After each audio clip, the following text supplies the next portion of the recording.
नमस्कार दोस्तों, स्वागत है रेनबो अपनी क्लास में।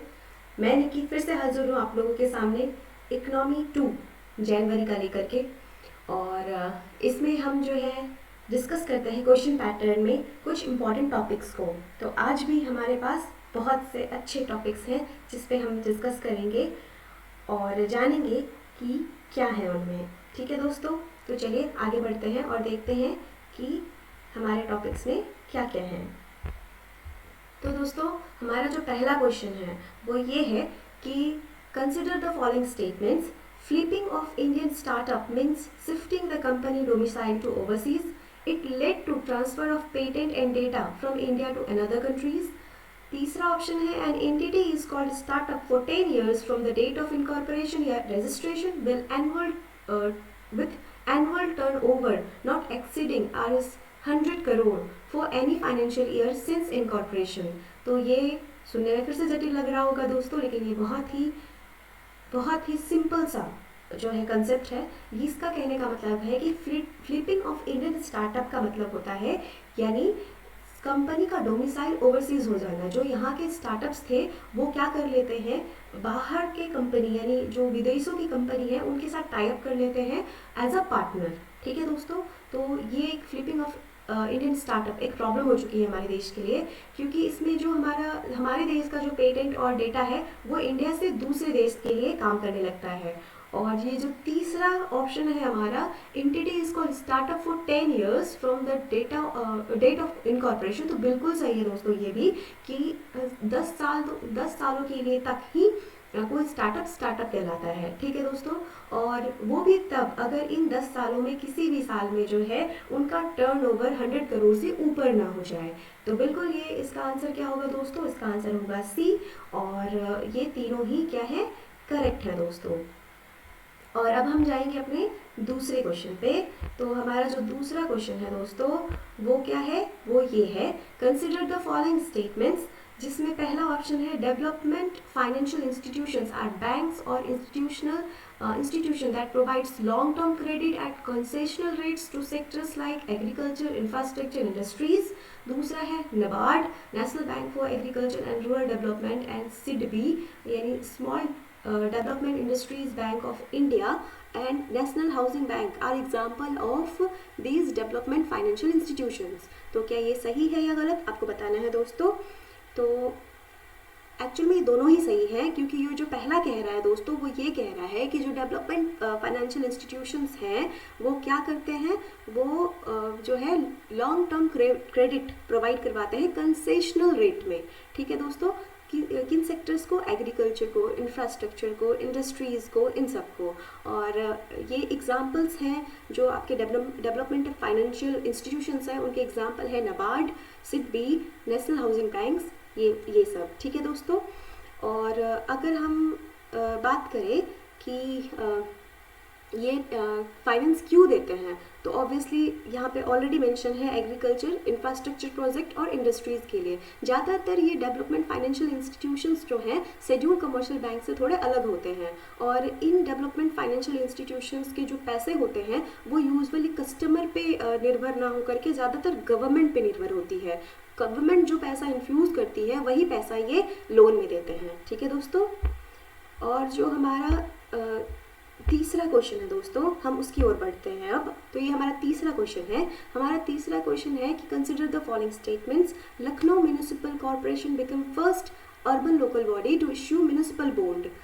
तो क्या ये सही है दोस्तों, आपको बताना है। The general obligation bond whose money is raised is repaid from overall revenue earned by ULBs यानी urban local bodies, and revenue bonds whose money raised is repaid only through overall revenue earned from specific projects are its types. तो इसमें दोस्तों बात ये है सीधी सीधी कि क्या Lucknow municipal corporation ये पहला अर्बन लोकल बॉडी था जिसने म्यूनिसिपल बॉन्ड को इशू किया था, तो ये बिल्कुल गलत है दोस्तों, ये बिल्कुल नहीं है। वो पहला अहमदाबाद था। अहमदाबाद म्यूनिसिपल कॉर्पोरेशन वो पहला फर्स्ट अर्बन लोकल बॉडी था जिसने म्यूनिसिपल बॉन्ड को इशू किया था। और ये क्यों करते हैं, ज़्यादातर इंफ्रास्ट्रक्चर प्रोजेक्ट में पैसों की कमी को ख़त्म करने के लिए ऐसा किया जाता है। म्यूनिसिपल बॉन्ड जो है इशू किया जाता है, जिसके बदले जो है पैसे आते हैं और वो इंफ्रास्ट्रक्चर प्रोजेक्ट में लगा दिए जाते हैं। तो इसमें दो किस्म के बॉन्ड होते हैं, एक जनरल ऑब्लिगेशन बॉन्ड जिसका पैसा रेज होने के बाद वो रीपे किया जाता है किससे, जो रेवेन्यू अर्न होती है यूएलवीज के उनमें से। और जो रेवेन्यू बॉन्ड्स होते हैं वो कौन से होते हैं, तो वो उनके जो पैसा उठाया जाता है वो रीपे किया जाता है, लेकिन कुछ स्पेसिफिक प्रोजेक्ट्स के जो पैसे उठते हैं उसी से। तो इसीलिए सिर्फ इतना ही डिफरेंस है जनरल ऑब्लिगेशन बॉन्ड और रेवेन्यू बॉन्ड में। ठीक है दोस्तों, तो ये दोनों ही सही है। इसका आंसर भी क्या होगा दोस्तों, सी होगा। दोस्तों यूजुअली मैं इसलिए इसका ऑप्शन दोनों राइट करती हूँ ताकि आप कंफ्यूज ना हो, आप सही से सुने और सही से विचार करें। ठीक है दोस्तों, अब हम बढ़ते हैं अपना क्वेश्चन नंबर 4 की तरफ। तो ये रहा क्वेश्चन नंबर 4, जिसमें कहा गया है कि रेपो रेट जो है वो रेट है जिसमें आरबीआई बोरो करता है money from commercial bank against collateral of eligible government securities. ठीक है, और जो दूसरा कह रहा है वो कह रहा है कि रिवर्स रेपो रेट जो है वो इंटरेस्ट रेट है at which government provides short term liquidity to banks against collateral of government securities. तो एक यूपीएससी स्टूडेंट होने के बाद आपको पता होना ही चाहिए कि रेपो रेट क्या है और रिवर्स रेपो रेट क्या है। तो ये दोनों ही गलत है दोस्तों, क्योंकि रेपो रेट क्या होता है, वो इंटरेस्ट रेट है जिसमें RBI short term liquidity bank में इन्फ्यूज करती है, देती है, किसके बदले, गवर्नमेंट सिक्योरिटीज के बदले। और जो रिवर्स रेपो रेट है वो क्या होता है, उसमें आरबीआई बोरो करती है कमर्शियल बैंक से कोलैटरल के बदले, गवर्नमेंट सिक्योरिटीज के बदले। ठीक है दोस्तों, तो ये रेपो रेट और रिवर्स रेपो रेट का डिफरेंस है।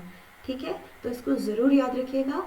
और ये रेपो रेट और रिवर्स रेपो रेट जो है ये हमारी मार्जिनल स्टैंडिंग फैसिलिटी का एक हिस्सा है। ठीक है, आप ये भी याद रखिएगा। तो हम चलते हैं अपने क्वेश्चन नंबर 5 यानी अंतिम क्वेश्चन की ओर और जल्दी से उसको भी खत्म करते हैं। ठीक है दोस्तों, तो ये हमारा क्वेश्चन नंबर 5 है और इसमें कहा गया है कि consider the following statements. Liquidity adjustment facility is instrument that RBI uses in order to influence the liquidity conditions in the market in long term. ठीक है, और cash reserve ratio refers to percentage of deposits of a bank to be kept with RBI in form of cash. तीसरा कहता है कि statutory liquid ratio refers to percentage of total deposits of a bank to be kept with itself in form of liquid asset such as cash, gold and government securities। तो क्या ये सही है दोस्तों? तो मैं आपको अच्छे से बताती हूँ, ये जो पहला नंबर का है वो बिल्कुल रॉन्ग है, क्योंकि लिक्विडिटी एडजस्टमेंट फैसिलिटी मैंने आपको बताया था रेपो रेट और रिवर्स रेपो रेट इसी के जो है क्या है, इन्हीं के एलिमेंट्स हैं।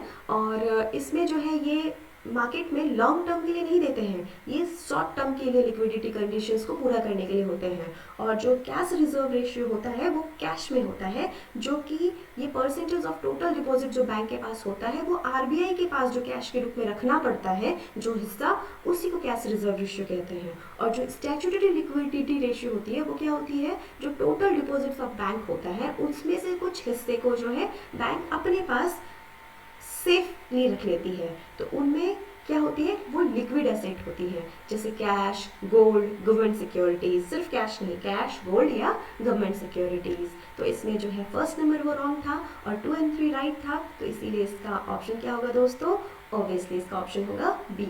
तो इसका आंसर बी राइट है। ठीक है दोस्तों, और इसी के साथ जो है मैं अपना वीडियो यहीं ख़त्म करती हूँ और आशा करती हूँ कि आपको ये वीडियो पसंद आया होगा और आप इसमें लाइक, शेयर, सब्सक्राइब ज़रूर करेंगे और मुझे प्लीज़ मोटिवेट करने के लिए कमेंट भी करें। और दोस्तों, मैं ऐसे ही वीडियो आपके सामने लाती रहूँ, इसके लिए आप मुझे प्लीज़ मोटिवेट कीजिए, लाइक कीजिए और वीडियो को उन तक पहुँचाइए जिनको इनकी ज़रूरत है। तो फिर दोस्तों, मैं इस आशा के साथ अपनी इस क्लास को ख़त्म करती हूँ। जय हिंद, जय भारत।